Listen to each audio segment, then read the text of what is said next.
do fundo do meu coração, que quando eu ouço a palavra sacrifício, eu não concordo muito com isso.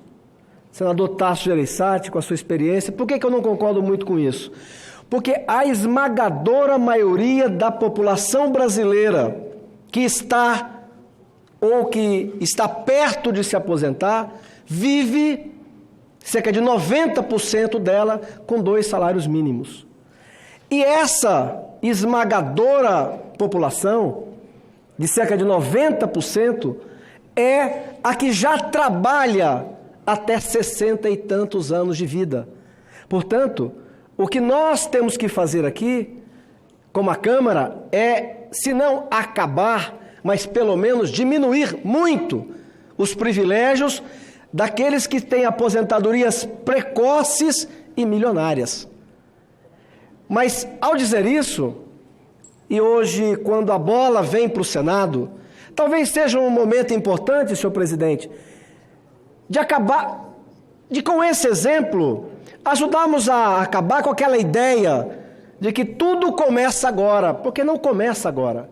Na verdade, esse documento importante que Vossa Excelência recebe hoje, ele é um documento histórico mundial. O mundo, depois das 2 grandes guerras mundiais, começaram a experimentar um processo de grande desenvolvimento em todos os ramos. A Europa começou a experimentar o estado do bem-estar social. As evoluções tecnológicas, científicas, na área da medicina, tudo fez com que a renda per capita, a saúde pública, elevasse a expectativa de vida da população. E, portanto, senhor presidente, o mundo inteiro teve que começar, uns fizeram mais cedo, e, portanto, tem muito da sua explicação do momento que vive atual, como a Inglaterra, por exemplo. Outros demoraram mais, como é o caso da Grécia, e ainda vive hoje um momento um pouco mais atrás, mas todos foram fazendo as adequações absolutamente necessárias à nova realidade mundial. E isso chegou no Brasil, graças a Deus, porque é um indicativo de que o Brasil também, se não no top dos primeiros países do mundo, mas o Brasil também avançou. E aí, senador Tasso Gereissati, eu vou pegar um pedaço da sua fala para ilustrar. Todos os últimos presidentes da República sabiam disso.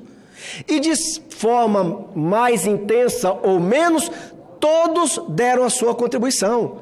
Presidente Fernando Henrique Cardoso, o presidente Luiz Inácio Lula da Silva, a presidente Dilma e o presidente Temer. Nos últimos 24 anos, todos os presidentes que passaram pelo poder sabiam e fizeram ao seu tempo, deram as suas contribuições. E eu quero destacar que talvez a mais profunda e mais radical pela cultura da política brasileira tenha sido feito pelo presidente Lula, que foi quem teve a coragem de acabar com a aposentadoria integral e com a paridade. Talvez ninguém esperasse que justamente um líder operário no governo tivesse essa coragem e essa lucidez. E ele teve. Portanto, todos nos últimos 24 anos sabiam e deram a sua contribuição para o que aqui hoje o Senado recebe da Câmara Federal. E agora, senhor presidente, dito isso, eu queria fazer homenagens. Eu não tenho nenhuma cerimônia de dizer que me comove as atitudes que eu entendo de grandeza dos homens públicos. E eu esperei dias para fazer aqui uma homenagem ao Rodrigo, presidente da Câmara Federal.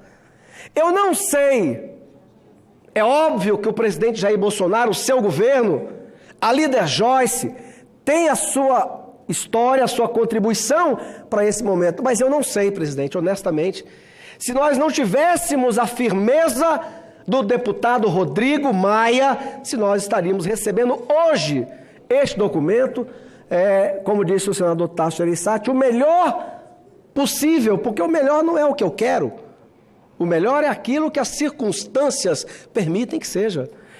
A minha admiração pelo presidente da Câmara já não é de hoje. Eu me lembro quando ele, eleito a primeira vez, disse que ia promover a reforma trabalhista e mais, que escolheria um deputado liberal do PSDB chamado Rogério Marinho e que teve a coragem de dar todo o apoio para a reforma importante que o país fez, tendo como corta-luz o presidente da Câmara, Rodrigo Maia, que, entre outros benefícios, acabou com a obrigatoriedade da contribuição sindical. Esse ano, quantas vezes nós assistimos pela televisão o calor dos debates aumentar entre o Executivo e o Legislativo, o próprio presidente da Câmara, atingido que foi várias vezes, nós percebíamos que em determinado momento a emoção estava alta, mas ele sempre teve a lucidez, a responsabilidade com o Brasil de muitas vezes dar passo atrás, mas fazendo com que a reforma pudesse avançar. Então, senhor presidente, eu parabenizo a Câmara Federal na figura do presidente Rodrigo Maia, que teve a grandeza que eu conheço já não de hoje, como eu disse agora há pouco, de passar por cima de várias atribulações, mas não perder de vista que a reforma não é do governo. A reforma, eu disse aqui, os últimos 24 anos, todos os presidentes falaram por ela, trabalharam por ela, e o Rodrigo teve, em todos os momentos, essa percepção de não perder o foco. Agora, presidente, quero lhe parabenizar. O Senado da República, na sua mão, tem a sensibilidade de criar uma comissão. Sabíamos que não tínhamos o poder de influenciar, de votar, mas a ideia qual era? A ideia era de acompanhar, trocar informações, para que o projeto pudesse vir para cá, já com a mais ampla familiaridade das pessoas, para que não viesse para cá com aquilo que os senadores claramente fossem contra. Foi uma atitude sábia, precavida, que permite que hoje ela chegue aqui já muito mais próxima daquilo que queremos. Eu não tenho dúvida que o nosso grande desafio é aquilo que a Câmara tentou e não conseguiu, é dar a opção para os governos estaduais e prefeituras que, por acaso, queiram, possam fazer a adesão à nova Previdência. Então, senhor presidente, eu quero lhe parabenizar. Eu disse, naquele fim de semana atribuladíssimo da eleição da mesa do Senado, tudo aquilo que aconteceu, que ninguém gostaria que tivesse acontecido, mas passamos, e a vossa paciência, calma, tranquilidade, nos momentos mais difíceis, que talvez eu não sei se eu passaria, eu não sei se eu seria aprovado naquele teste, mas quando Vossa Excelência foi, eu disse que passar por aquilo já era prova de que Vossa Excelência estava preparado para o desafio de presidir o Congresso Nacional. Quero, por fim, parabenizar uma amiga muito querida, que talvez seja ainda governadora, já foi prefeita. Acho que a Comissão de Constituição e Justiça está em mãos equilibradas, competente, preparada, equilibrada para poder, e eu sou testemunha disso nos debates da bancada do MDB, eu nunca vi a senadora Simone Tebet perder de vista, em primeiro lugar, o foco no país. A importância de presidir uma comissão como essa, nos 2 anos talvez mais importantes, que é o momento das reformas, o momento das mudanças importantes que o Brasil precisa fazer. Eu nunca vi a senadora, presidente, em momento algum, perder de vista aquilo que é mais importante para o Congresso, pensando no país. Então, eu entendo que ela vai agora para 2 mãos, lógico que simbolicamente, mas para 2 mãos muito preparadas. O presidente Simone Tebet, da Comissão de Constituição e Justiça, que preside, e o nosso ex-governador, Tasso Gereissati, que vai ser o nosso relator. Por isso, termino fazendo essa homenagem e, por fim, respeitando todos que pensam diferente, mas dizer que a votação na Câmara, ela provou algo fundamental. Aqueles que entenderam a importância da reforma e que tiveram a coragem de defendê-la no momento em que a maioria da população brasileira era contra, eu fui um deles.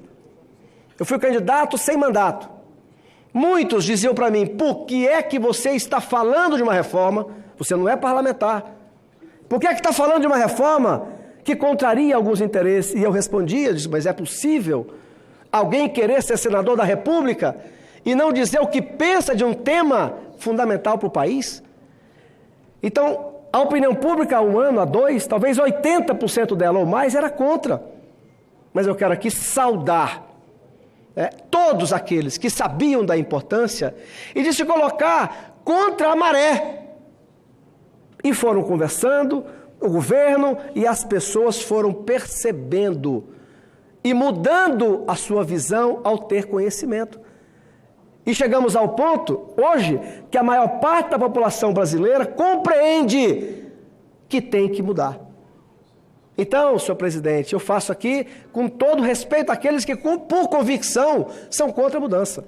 Mas eu faço uma homenagem àqueles que acreditavam na importância e que a defenderam, mesmo na adversidade, e recebem o prêmio de terem ajudado a mostrar para a maioria da população que ela é fundamental e importante. E por fim, parabéns, eu fiquei sabendo hoje, uma notícia também muito boa, que Vossa Excelência, com o ministro Paulo Guedes e o presidente da Câmara já se reuniram para pegar as 3 propostas de reforma tributária e tentar fazer uma única proposta, porque isso tem muito mais chance de aprovarmos também até o final desse ano. Parabéns a todos nós. Muito obrigado.